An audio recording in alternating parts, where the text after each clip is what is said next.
All right, Shalom. I want to start off by giving all praise, honor, and glory to you. How about Shema Shalbai, Sherman Kakodash, the bonus of the apostle and elders, a great millstone. And Shalom to all the Akim out there pushing the word in sincerity and in truth. It's the brother Barzal from Great Millstone, Atlanta. Just gonna go into these Hebrew Edomites wanting their blessing back. Now, of course, Esau is the so-called white man. In the Hebrew, it's Isashua, which is wasted away as he. The so-called white man's pigmentation shows forth, a lack of pigmentation shows forth through their skin. That's why they are known as Edomites, which the word Edom goes into the word Adawam, which is red.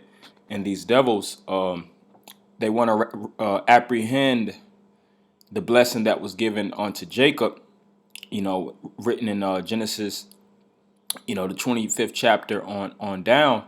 And you see that these devils, starting out with these elitists onto these lesser luminaries, they're doing whatever in their means to whether depopulate Jake, basically keep Jake attention diverted from who they truly are. Because if Jake, which you 12 tribes, you Negroes, Hispanics, and Native Americans, if you truly understand who you are, then you actually have the helm of power, man.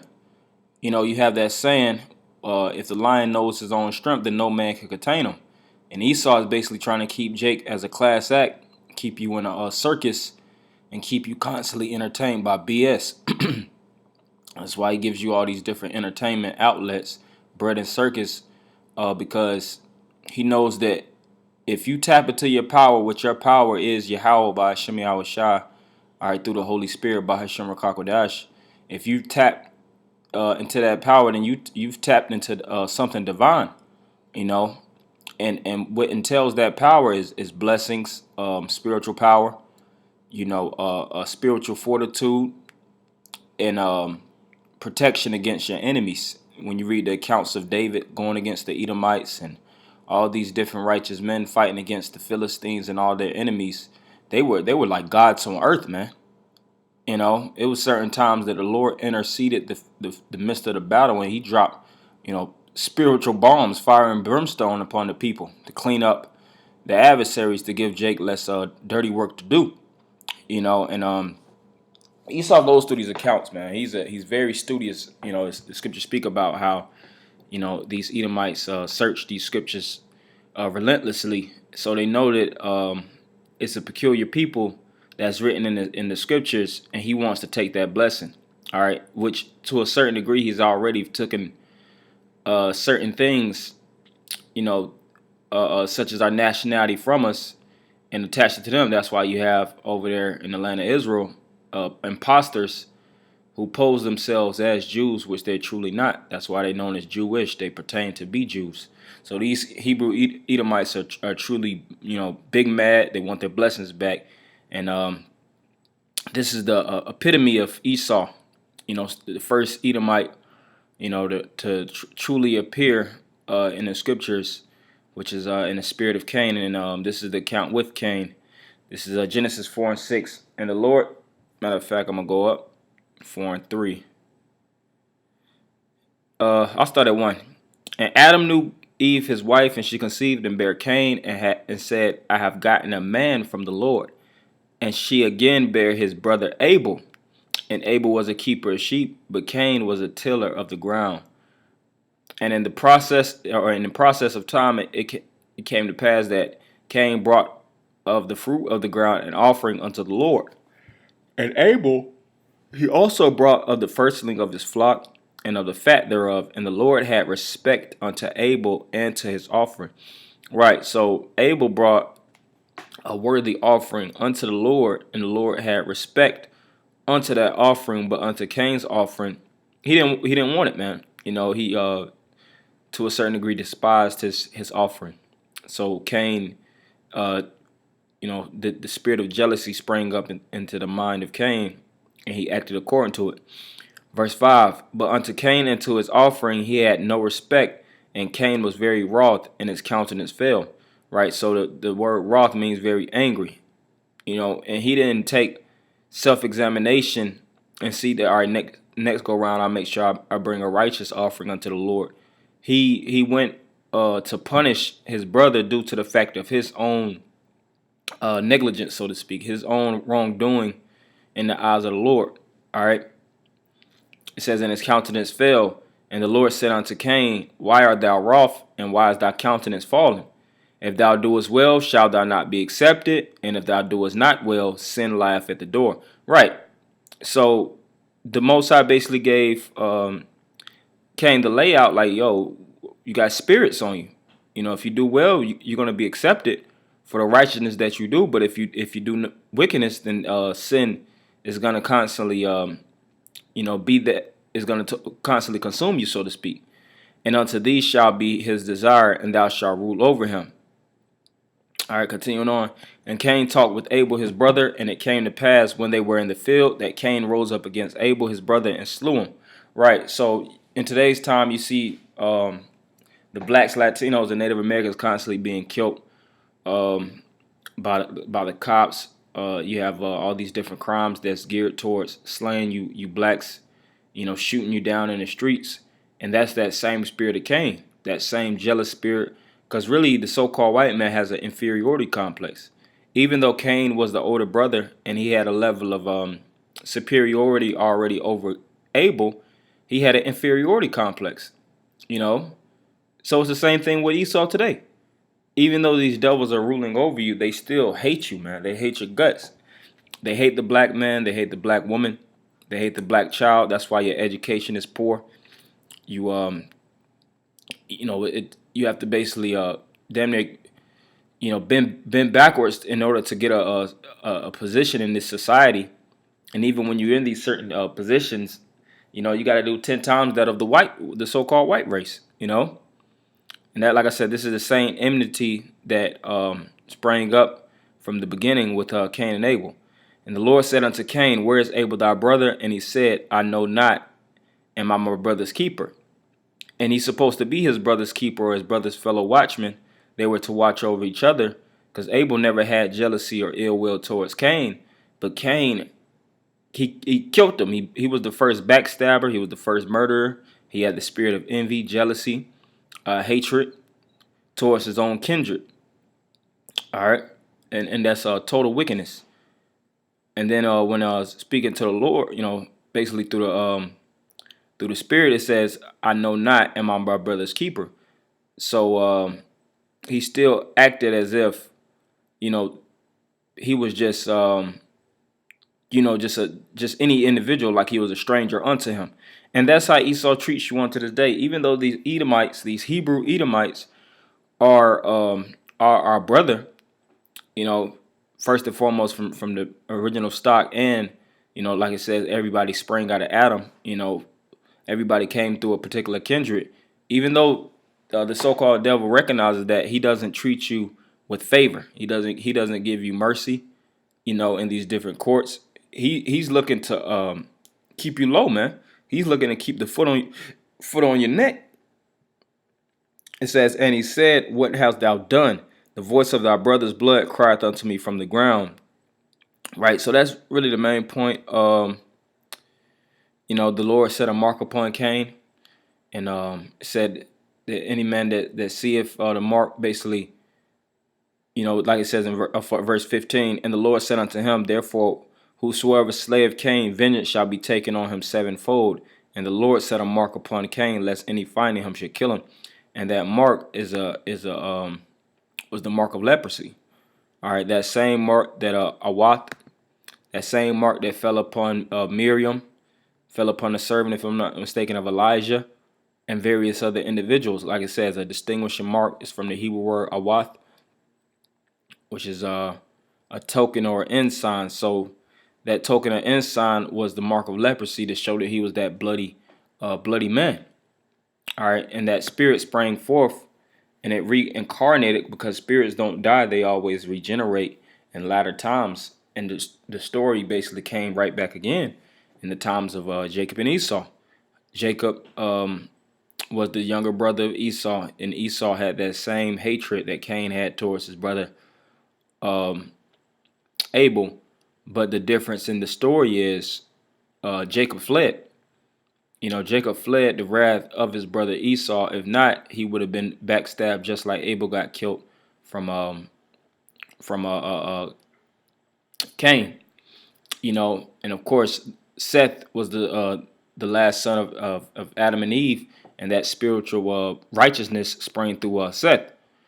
So of course, the scripture said in Genesis 25 and 25, Rebecca conceived, was enmity in the womb. And later on, of course, this is going into the blessings of Jacob and Esau. Isaac, he fell blind, and basically Rebecca actually helped Jacob supplant his brother Esau for the blessing because she had favor unto Jacob. She loved Jacob, but Isaac loved Esau.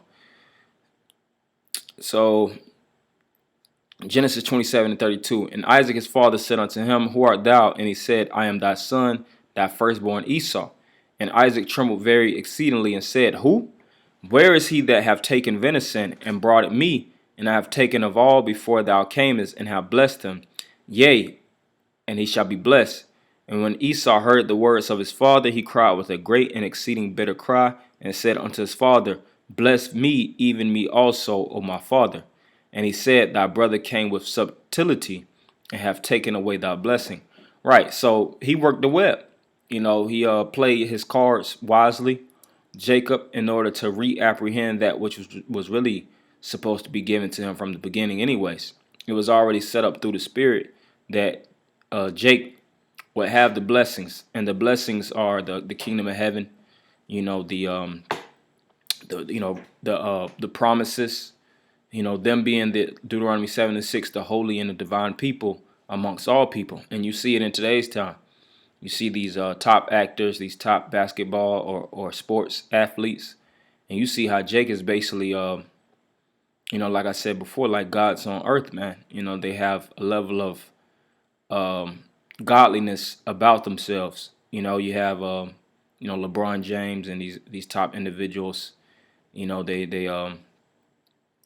like they damn near have spiritual power on that court.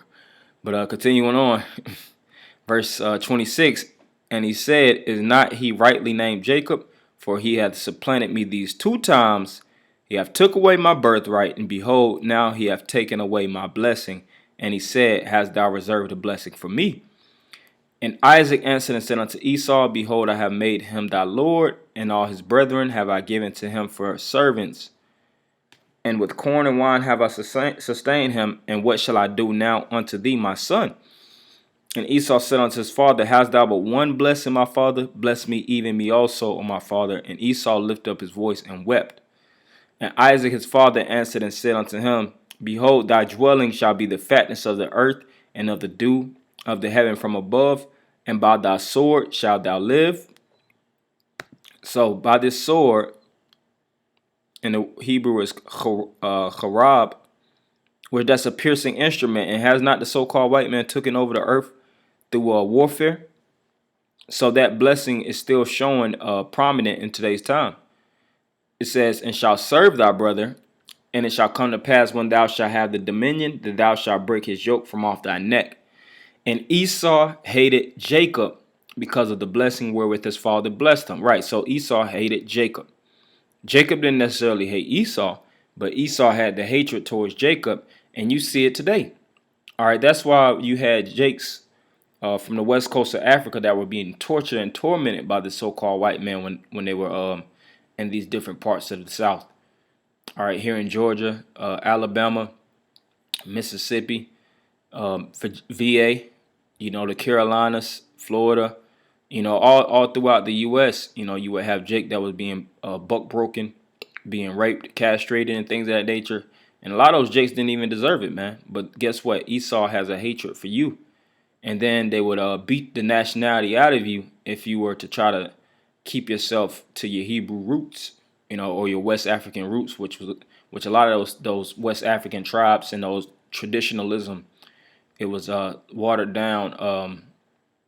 It was a lot of watered down Bible blessings, so to speak, Bible traditions.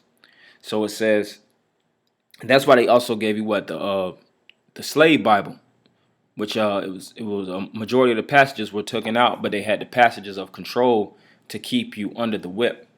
So it says, and Esau hated Jacob because of the blessing wherewith his father blessed him. And Esau said in his heart, the day of mourning for my father are at hand. Then will I slay my brother Jacob. Right. So he had that same spirit to slay Jacob as Cain had to slay Esau. You see?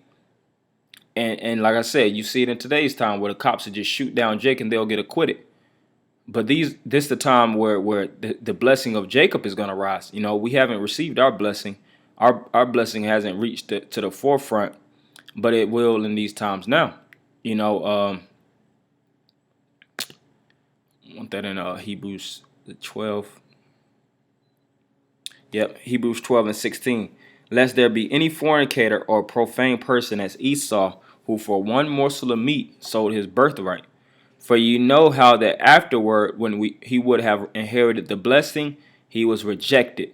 For he found no place of repentance, though he sought it carefully with tears. Right, so Esau was originally supposed to receive the blessing, inherit the blessing, because he was the firstborn. But guess what? He was rejected. Just like if you put the wrong DVD or CD in the wrong drive, so to speak, something that's not compatible, what it's going to do? It's going to shoot it out. So Esau was, basically pushed away from the Lord, and Jacob was accepted. And that's a main reason why Esau said, well, the Lord didn't give it to me, so I'm just going to take it. These Jews took that land from the British Mandate. You have the Balfour Declaration and various other papers of independence to actually grant them the rights of that land. And they fought in different wars with the Arabs and different neighbors in that region in order to take that land. And they still have a hatred towards you, Jakes. They still want to keep you down. That's why when dealing with the Israelites, you have these top devils, these vocab Malone type of devils, which they're just low level devils, to be honest. But you see that they still have a hatred towards Jake. They don't want to accept the fact that the Lord is a so-called black man, that all the men of the Bible are Israelites and they're so-called black, and that we are the actual true Israelites. They want to do everything to yank that blessing out of our hand and basically just regard us as niggas, two bits, black African monkeys, man, porch monkeys. So this is Amos 1 and 11. Thus saith the Lord, for 3 transgressions of Edom, and for 4, I will not turn away the punishment thereof, because he did pursue his brother with the sword. There you go, that sword again. And did cast off all pity, and his anger did tear perpetually, and he kept his wrath forever.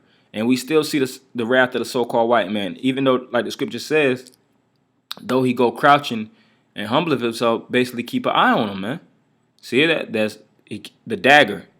In today's time, you don't have individuals carrying around daggers and swords. You have them carrying around guns and automatics, all kind of bullets, large caches of bullets in order to kill the threat. And they see you blacks, Latinos, and Native Americans as a threat, and it's basically a civil war against you, Jakes. That's why you'll get shot in your own neighborhood. You might have your hands up, and so-called white men to just still shoot you down.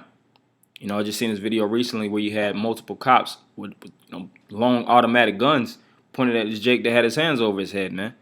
So Esau has this, like I said, he has this complex and he wants to fight for his blessing, but through the spirit and power of Yahweh Shema Shai, he's not going to get that blessing.